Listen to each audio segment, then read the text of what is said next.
Hi all, അസ്സലാമലൈക്കും. Welcome back to my channel. എല്ലാവർക്കും സുഖമാണല്ലോ ഫ്രണ്ട്സ്. ഇന്ന് ഞാനിവിടെ വന്നിരിക്കുന്നത് നല്ല അടിപൊളി ടേസ്റ്റി ആയിട്ടുള്ള നാടൻ നെയ്യപ്പത്തിൻ്റെ റെസിപ്പിയുമായിട്ടാണ് കേട്ടോ. അപ്പോൾ വീഡിയോയിലേക്ക് പോകുന്നതിന് മുമ്പായി ആരെങ്കിലും പുതിയതായി ചാനൽ കാണുന്നുണ്ടെങ്കിൽ ലൈക്കും സബ്സ്ക്രൈബ് ചെയ്ത് സപ്പോർട്ട് ചെയ്യുക. കൂടാതെ തൊട്ടടുത്തുള്ള ബെല്ലൈക്കണും കൂടി ഒന്ന് പ്രസ് ചെയ്തേക്കണേ. അപ്പോൾ ഈ നെയ്യപ്പം ഉണ്ടാക്കാനായിട്ട് ഞാനിവിടെ 200 ഗ്രാം ശർക്കരയാണ് എടുത്തിരിക്കുന്നത്. ഇതൊന്ന് ഉരുക്കിയെടുക്കണം. അതിനായി ഞാനൊരു പാത്രത്തിലേക്ക് ശർക്കര നന്നായിട്ട് പൊടിച്ചതിന് ശേഷം ഈ പാത്രത്തിലേക്ക് ഇട്ട് കൊടുക്കുന്നുണ്ട്. അപ്പോൾ ഈ ശർക്കര നല്ലപോലെ ഒന്ന് ഉരുക്കിയെടുക്കണം കേട്ടോ. അപ്പോൾ അതിന് വേണ്ടിയിട്ട് ഇതൊന്ന് സ്റ്റൗവിലേക്ക് വെക്കുന്നുണ്ട്. ഇനി ഞാനിതിലേക്ക് ഒരു അര ഗ്ലാസ് വെള്ളവും കൂടെ ചേർത്ത് കൊടുക്കുന്നുണ്ട്. അപ്പോൾ വെള്ളം ഒഴിച്ചതിന് ശേഷം ഇതൊന്ന് ഇളക്കി കൊടുക്കാം കേട്ടോ. ഈ ശർക്കര ഒക്കെ നല്ലപോലെ ഉരുകി വന്നതിന് ശേഷം ഇതൊന്ന് അരിച്ചെടുക്കണം കേട്ടോ. അപ്പോൾ ശർക്കര നല്ലപോലെ ഉരുകി വരുന്നുണ്ട്. ഒരു 5 മിനിറ്റ് കൂടെ നമുക്കിതൊന്ന് വെക്കാം. അപ്പോൾ ശർക്കര നല്ലപോലെ മുഴുവനായിട്ടും ഉരുകി വന്നിട്ടുണ്ട് കേട്ടോ. ഇനി നമുക്ക് ഗ്യാസ് ഓഫ് ചെയ്യാം. അതിനുശേഷം ഇതൊന്ന് തണുക്കാനായിട്ട് വെക്കാം കേട്ടോ. നല്ലപോലെ തണുത്ത് വരേണ്ട, ഇളം ചൂടോടെ വേണം ഇത് ബാറ്ററിലേക്ക് ഒഴിച്ചു കൊടുക്കാനായിട്ട്. ഇനി നമുക്ക് തീ ഓഫ് ചെയ്യാം. അപ്പോൾ ഈ ശർക്കര ഞാൻ ഇതിലിട്ട് കരടൊക്കെ പൂക്കി അരിച്ചു വെച്ചിട്ടുണ്ട്. അപ്പോൾ നെയ്യപ്പത്തിൻ്റെ മാവ് തയ്യാറാക്കാനായിട്ട് ഞാനിവിടെ പച്ചരിയാണ് എടുത്തിരിക്കുന്നത്. ഇത് ഞാൻ തലേ ദിവസം വെള്ളത്തിലിട്ട് കുതിർത്ത് വെച്ചതാണ് കേട്ടോ. തലേ ദിവസം വെള്ളത്തിലിട്ട് വെക്കണമെന്നൊന്നുമില്ല. എപ്പോഴാണ് നമ്മൾ ഉണ്ടാക്കാൻ ഉദ്ദേശിക്കുന്നത് അതിൻ്റെ ഒരു 2-3 മണിക്കൂർ മുന്നേ വെള്ളത്തിലിട്ട് വെച്ചാലും മതി കേട്ടോ. ഞാൻ ഈ ഒരു ഗ്ലാസ്സിന് 2 ഗ്ലാസ് അരിയാണ് എടുത്തിരിക്കുന്നത്. നല്ലപോലെ കഴുകി വൃത്തിയാക്കി വെള്ളമൊക്കെ നല്ലപോലെ ഊറ്റിയതിന് ശേഷമാണ് ഞാനിത് എടുത്തിരിക്കുന്നത്.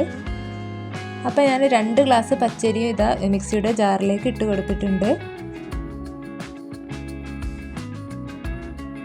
ഇനി ഞാനിതിലേക്ക് ഇട്ട് കൊടുക്കുന്നത് തേങ്ങയാണ് കേട്ടോ. തേങ്ങ ഞാനിവിടെ 1 സ്പൂണാണ് ഇട്ട് കൊടുക്കുന്നത്. 1-1.5 സ്പൂൺ ഒക്കെ ഇട്ട് കൊടുക്കാം കേട്ടോ. ഇനി ഞാനിതിലേക്ക് ഇട്ട് കൊടുക്കുന്നത് നല്ല ജീരകമാണ് കേട്ടോ. ഒരു 1/2 ടീസ്പൂണോളം നല്ല ജീരകം ഞാനിതിലേക്ക് ഇട്ട് കൊടുത്തിട്ടുണ്ട്. പിന്നെ വേണ്ടത് ഏലക്കായാണ് കേട്ടോ. ഒരു 3 ഏലക്കായ ഞാനിതിലേക്ക് ഇട്ട് കൊടുത്തിട്ടുണ്ട്. ഇനി വേണ്ടത് ചോറാണ്. നേരത്തെ തേങ്ങ എടുത്തിട്ടുള്ള അതേ സ്പൂണിലാണ് എടുത്തിരിക്കുന്നത്. 1 സ്പൂൺ ചോറാണ് ഇട്ട് കൊടുക്കുന്നത്. ഇനി ഇതിലേക്ക് ആവശ്യമായിട്ടുള്ള ഉപ്പ് കൂടെ ഇട്ട് കൊടുക്കാം. ഇതൊരു മധുരമുള്ള ഐറ്റം ആയതുകൊണ്ടിട്ട് തന്നെ ഉപ്പ് കുറച്ച് ഇട്ട് കൊടുത്താൽ മതി കേട്ടോ. ഇത് നല്ലപോലെ ഒരു സ്പൂൺ വെച്ചിട്ട് മിക്സ് ചെയ്ത് കൊടുക്കാം.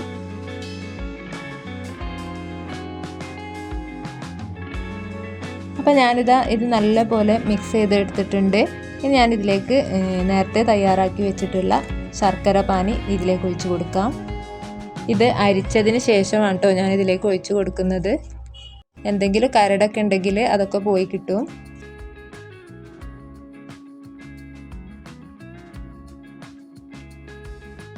ശർക്കര പാനി മുഴുവനായിട്ട് ഞാൻ ഇതിലേക്ക് ഒഴിച്ച് കൊടുത്തിട്ടുണ്ട്. ഇനി ഇതൊന്ന് അരച്ചെടുത്തിട്ട് വരാം.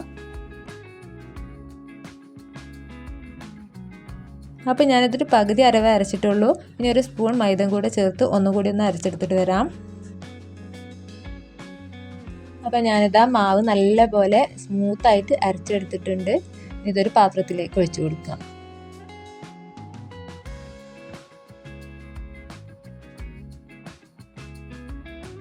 അപ്പോൾ ഈ ഒരു തിക്നെസ്സിൽ വേണം കേട്ടോ ഈ മാവ് അരച്ചെടുക്കാനായിട്ട്. ഇനി ഞാനിതിലേക്ക് ചേർത്ത് കൊടുക്കാൻ പോകുന്നത് കുറച്ച് തേങ്ങാക്കുത്തലിൻ്റെതാണ് കേട്ടോ. ഞാനിത് വറുത്തിട്ടൊന്നുമില്ല കേട്ടോ, അല്ലാതെയാണ് ഇട്ട് കൊടുക്കുന്നത്. ഇതിൽ വേണമെങ്കിൽ എള്ളൊക്കെ ഇട്ട് കൊടുക്കാം കേട്ടോ. എള്ളോ കരിഞ്ചീരകമൊക്കെ വേണമെങ്കിൽ ഇട്ട് കൊടുക്കാം. ഞാനതൊന്നും ചേർക്കുന്നില്ല. ഇത് നല്ലപോലെ ഒന്ന് മിക്സ് ചെയ്തെടുക്കാം. നെയ്യപ്പത്തിന് നല്ല മധുരം വേണമെന്നുള്ളവർക്ക് ഈ 200 ഗ്രാം എന്നുള്ളത് 250 ഗ്രാമൊക്കെ ചേർക്കാവുന്നതാണ് കേട്ടോ. ഈ നെയ്യപ്പം നമുക്ക് അടിച്ച പാടെ ചുട്ടെടുക്കാവുന്നതാണ്. അപ്പോൾ അത് ചുട്ടെടുക്കാനായിട്ട് ഞാനിതവിടെ ഗ്യാസ് ഓണാക്കുന്നുണ്ട്. ഇനി നമുക്കിതിലേക്ക് ഒരു പാത്രം വെച്ച് കൊടുക്കാം.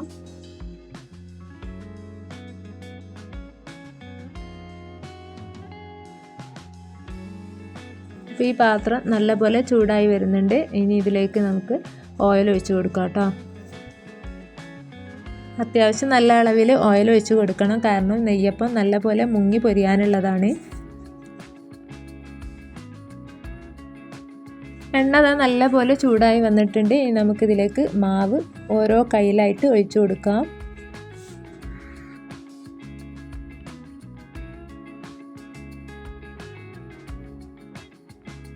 അപ്പം നമ്മുടെ മാവ് നല്ലപോലെ തിളച്ച് മറിഞ്ഞ് വരുന്നുണ്ട് കേട്ടോ.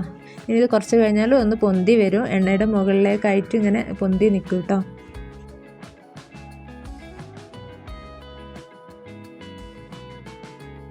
അപ്പോൾ മാവ് നല്ലപോലെ പൊന്തി എണ്ണയുടെ മുകളിലേക്കായിട്ട് വന്നിട്ടുണ്ട്.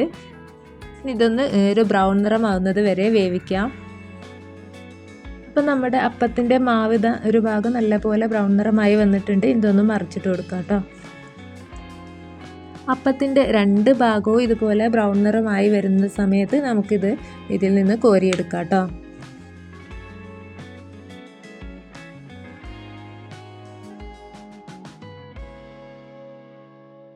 അപ്പോൾ അപ്പത്തിൻ്റെ മറിച്ചിട്ട ഭാഗവും നല്ലപോലെ ബ്രൗൺ നിറമായി വന്നിട്ടുണ്ട്. ഇനി നമുക്കിത് പാത്രത്തിൽ നിന്ന് കോരി മാറ്റാം. എണ്ണ നല്ലപോലെ ഈ പാത്രത്തിലേക്ക് മാറ്റിയതിന് ശേഷം വേണം കേട്ടോ അങ്ങോട്ട് എടുക്കാനായിട്ട്. കേട്ടോ നല്ല പെർഫെക്റ്റ് ആയിട്ട് വന്നിട്ടുണ്ട്.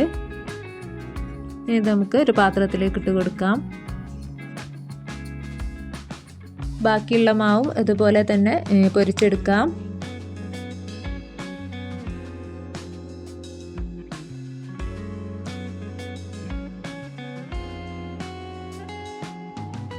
അപ്പം ഞാനിതാ എല്ലാ അപ്പവും ഇതുപോലെ ചുട്ടെടുത്തിട്ടുണ്ട്.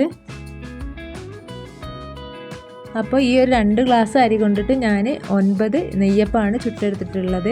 ഈ പാത്രത്തിൽ വെക്കാൻ ഇത് സ്ഥലമില്ലാത്തത് കൊണ്ടിട്ട് ഞാൻ ഇതിൽ 5 വെച്ചിട്ടേ ഉള്ളൂ കേട്ടോ. അപ്പോൾ നെയ്യപ്പൊക്കെ നല്ല പെർഫെക്റ്റ് ആയിട്ട് കിട്ടിയിട്ടുണ്ട്. നല്ല അടിപൊളിയാണ് കേട്ടോ. ഉള്ളൊക്കെ നല്ല സോഫ്റ്റ് ആയിട്ടാണ് ഇരിക്കുന്നത്. അപ്പോൾ ഉണ്ടാക്കാനായിട്ട് വളരെ എളുപ്പമാണ്. എല്ലാവരും ഒന്ന് ഉണ്ടാക്കി നോക്കണം കേട്ടോ. ഉണ്ടാക്കി നോക്കിയിട്ട് അഭിപ്രായങ്ങളൊക്കെ ഫീഡ്ബാക്കായിട്ട് അറിയിക്കുക. അപ്പോൾ എൻ്റെ ഇന്നത്തെ റെസിപ്പി ഇത്രയേ ഉള്ളൂ കേട്ടോ. എൻ്റെ റെസിപ്പി എല്ലാവർക്കും ഇഷ്ടമായിട്ടുണ്ടാവുമെന്ന് വിചാരിക്കുന്നു. റെസിപ്പി ഇഷ്ടമായിട്ടുണ്ടെങ്കിൽ ലൈക്കും സബ്സ്ക്രൈബും ചെയ്ത് സപ്പോർട്ട് ചെയ്യുക. കൂടാതെ തൊട്ടടുത്തുള്ള ബെല്ലൈക്കണും കൂടി ഒന്ന് പ്രസ് ചെയ്തേക്കുക. ഇനി പുതിയൊരു വീഡിയോയുമായി വരുന്നത് വരേക്കും എല്ലാവർക്കും ബായ്.